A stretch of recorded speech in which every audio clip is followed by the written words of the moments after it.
안녕하십니까, 알림이 황희두입니다. 영상 시작에 앞서 구독, 좋아요, 알림 설정 미리 부탁드립니다. 윤석열과 한동훈으로 인해 검찰의 실체가 만천하에 드러났고, 이로 인해 검찰개혁의 시간이 훨씬 더 앞당겨졌다는 내용 다들 잘 아실 겁니다.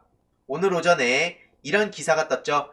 126년 검찰 역사 속으로 수사권 완전 폐지가 가시화된다, 이런 소식입니다. 한국 검찰의 역사를 보면 굉장히 오래됐습니다. 특히 수사와 기소에 독점을 하고 있었는데, 일제강점기인 1912년 조선형사령으로 검사와 사법경찰관에 무제한 강제수사할 자유를 부여했다고 하는데, 이때 부여된 그 권한이 지금까지 이어져 온 겁니다. 그래놓고 자체적으로 개혁은 하지도 않고 본인들의 입맛에 맞춰 수사와 기소를 선택적으로 남발해 왔기에 이걸 김대중 노무현 정부 때부터 바로잡고자 했지만 자체 개혁은 번번이 실패로 돌아갔고, 이로 인해 공수처에 대한 목소리가 훨씬 더 커진 거 아니겠습니까?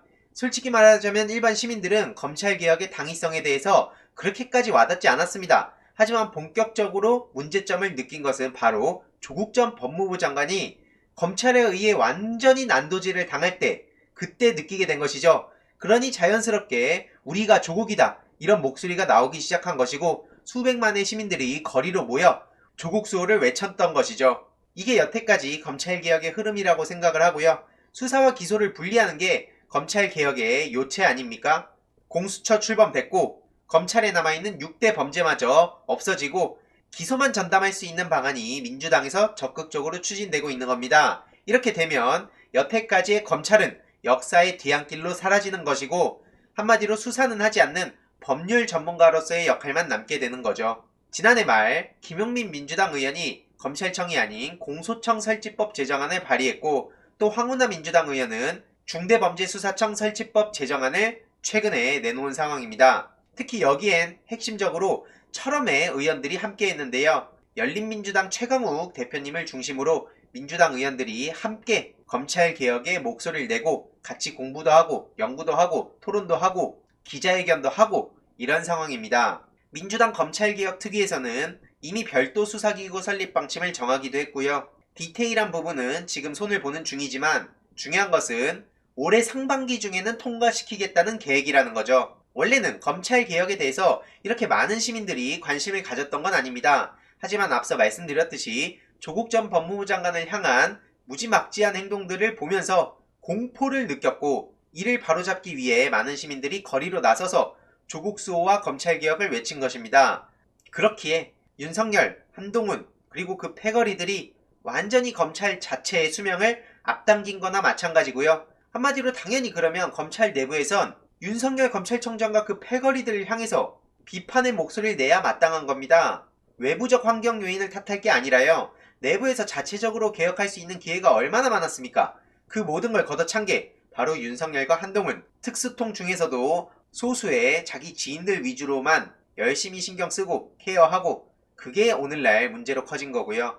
아무튼 핵심은 직접 수사권을 검찰로부터 완전히 분리하고 신설되는 중대범죄수사청으로 이관해서 수사기소 분리를 통한 견제와 균형을 이루고 정의로운 형사사법 시스템을 구축하는 게 바로 현재의 취지고요. 다른 나라에서는 검사가 형사재판에 대한 기소와 공소 유지 정도만 담당하는 공소관의 역할로 그쳐 있습니다. 하지만 우리나라의 검사들만 전 세계에 유례없는 엄청난 권한을 가지고 있었던 것이죠.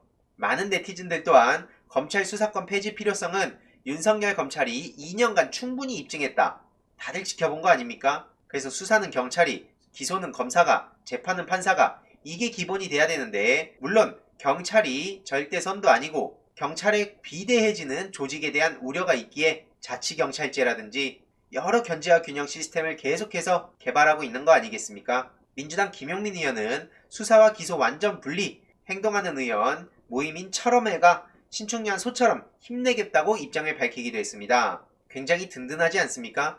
초선이라고 하기에는 너무나 큰 역할을 담담하게 해내고 있는 것 같아서 굉장히 힘이 난다는 생각이 들고요. 이런 와중에 언론에서는 검사들의 입을 빌려 중대범죄수사청이 설치되면 수사 공백을 불러올 거다, 이런 식으로 언프를 하고 있습니다. 보시다시피 검찰 내부에선 수사 기소 분리는 실질적으로 불가능하다며 전 세계적으로 검찰의 수사권을 이렇게 제약하는 나라는 없다고 반발했다고 하는데 왜 이런 질문에 대해서 답을 못하는 겁니까? 전 세계적으로 오늘날 대한민국 검찰과 같은 막강한 권한을 가진 다른 나라의 기관이 있습니까? 한마디로 본인들이 갖고 있는 걸 내주기 싫다. 이걸로밖에 안 들립니다. 네티즌들 또한 검찰의 자의적 수사권 남용을 이미 국민들이 알아버렸기에 수사권 폐지에 찬성한다는 거고요. 그딴 선택적 수사는 공백이 있어도 된다. 수사 공백이 문제냐? 사건 조작이 문제지. 이게 바로 본질이죠. 99만원 세트란 얘기가 오죽하면 나올 정도로 기소 편의주의, 기소 독점주의 이걸 악용해서 본인의 명예와 부를 쌓아가고 반대로 민주진영을 대상으로는 어떤 짓들을 벌여옵니까? 그리고 여기에 조국 전 법무부 장관이 직접 입장을 밝히기도 했는데요. 공수처, 검찰청, 중대범죄수사청, 경찰청 분립체제가 수립되길 기원한다며 공수처는 고위공직자에 대한 수사권과 형사사법 관련 고위공직자에 대한 기소권을 보유하고 검찰청은 그 외의 사람의 범죄에 대한 기소권과 경찰의 1차 수사권에 대한 보충 수사 요구권을 보유하고 중대범죄수사청은 앞에 말씀드렸듯이 6대 중대범죄에 대한 수사권을 보유하고 경찰청에선 여기에 대한 나머지에 대해서 1차적 종결권을 보유하면 된다. 이런 입장인 겁니다. 이러면 총수사 역량이 떨어진다는 주장은 근거 없는 기우라고 입장을 밝혔고요. 6대 범죄 수사의 소질과 경험이 많아서 이걸 계속하고 싶으면 쉽게 말해 검찰청을 떠나서 중대범죄수사청으로 옮기면 된다는 겁니다. 그리고 중대범죄수사청이 신설되면 그 조직의 고위 간부에 대한 수사와 기소권은 공수처가 갖도록 법 개정이 이루어져야 된다는 디테일한 입장까지 밝혔습니다. 이렇게 언론을 통해 보도가 되기도 했는데요. 여기에 대해서 많은 네티즌들은 조국 장관님의 헌신과 추미애 장관님의 의지와 신념으로 이뤄내는 민주당 180석의 염원이 보람으로 결실을 맺는 거라며 힘을 내라 조국 전 장관의 주장에 옹호하는 그런 반응들이 굉장히 많았습니다. 결론적으로 윤석열 검찰총장은 기분에 내키는 짓들 실컷 하다가 본질적으로는 검찰개혁의 시점을 완전히 앞당긴 거나 마찬가지인 셈이죠. 그리고 다음 소식인데요. 노제팬에 코로나까지 겹쳐서 유니클로가 10개 매장이 추가 철수된다는 소식이 전해지기도 했습니다. 아직까지도 노노제팬의 흐름이 이어지고 있는 상황인데 결론적으로 유니클로는 전국 홈플러스 매장에서 모두 철수하고 오프라인 매장 수는 143개로 줄어든다고 하네요. 이에 많은 네티즌들은 일본 불매운동 절대로 잊어서는 안되고 앞으로도 계속해서 가야 된다.